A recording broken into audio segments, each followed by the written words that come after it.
see, what do we have here? We have a BMW F800 GS and a Ural. This is the ultimate adventure touring machine from back in the day. What's up, guys?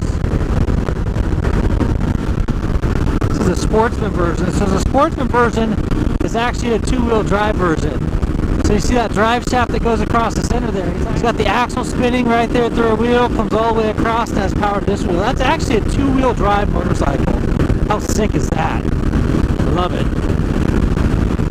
Look at his ram horn up there on top. That's kind of cool too. I wonder if that's real? I wonder if you found that. Oh, look, he's pinned wide open, dude.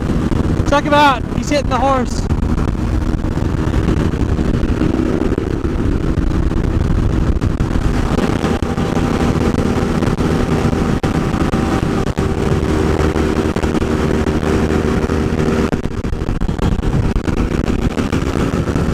Nice, dude.